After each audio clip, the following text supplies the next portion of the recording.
depths of Stony Cove, 10 miles from Leicester, there was treasure, a whole chestful. So 25 teams of 4 came from all over the Midlands, prepared to stay below till they found it. Competitors were told that the chest was to be found at about 30 feet underwater at a given bearing from the starting place. This was the first treasure hunt of its kind, and it shows the popularity of skin diving that there was such a good turnout. This lake is so deep in parts that the bed has never been completely charted. But at last up came the treasure, a matlock team bringing it to the surface. They were entitled to 70 guineas, the rest going to the second and third prize winners. What excitement when the chest was unlocked.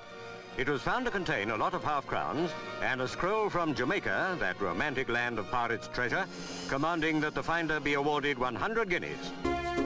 Joe is a baby gorilla having his daily wash and brush up at Twycross Zoo, Leicestershire. When he's fully grown, he won't be able to squeeze into the bathroom at all. But right now, there's room for anyone to join in, provided he doesn't try to steal the scene.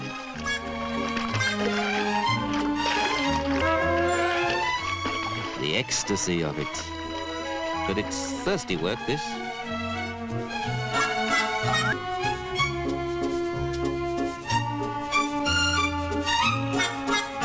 Zoo director Molly Badham says Joe's the only bathing gorilla in the world.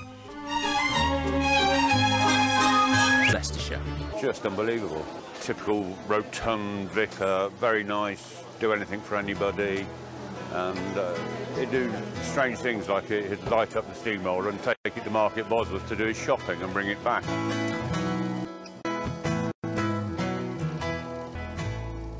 Teddy's plan was to restore and run Pixie on rails he'd have to lay down in his own back garden.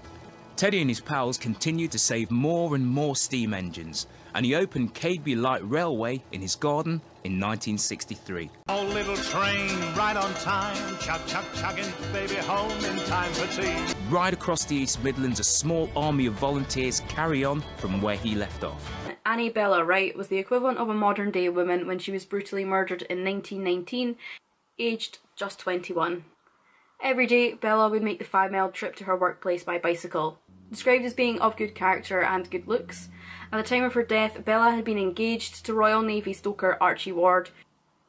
Reportedly, she had one other suitor and had told her mother of an officer who had fallen in love with her. It's suspected that this was possibly Ronald Light, the man Bella was last seen with prior to her death. July 5th, 1919.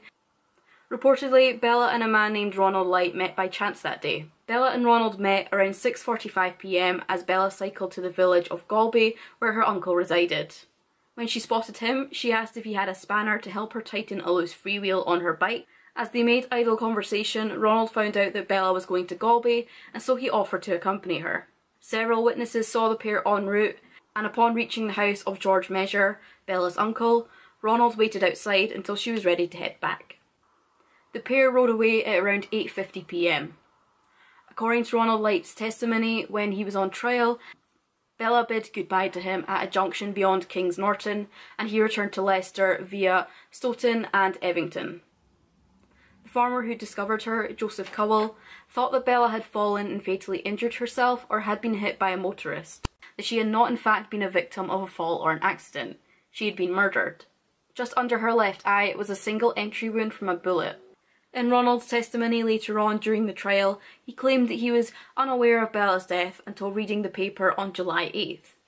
The prosecution theorised that on the night of July 5th, 1990, Bella had fled from Ronald and perhaps his unwanted advances, and he in turn took a path to attempt to ambush her. Numerous eyewitnesses testified as having seen Ronald in Bella's company, as well as testifying to his ownership of the bike, his efforts to remove identifying traits of the bike, and his disposing of evidence.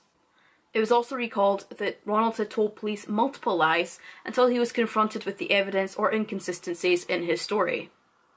2 girls, one aged 14 and one aged 12, took to the stand to testify that about 3 hours before Ronald encountered Bella, he'd pestered them as they cycled close to where Bella's body was later found. Ronald was acquitted of all charges. Following this, just several days after he was acquitted, a note surfaced claiming that while collecting his belongings from the police station, Ronald confessed to accidentally killing Bella due to his firearm discharging inadvertently.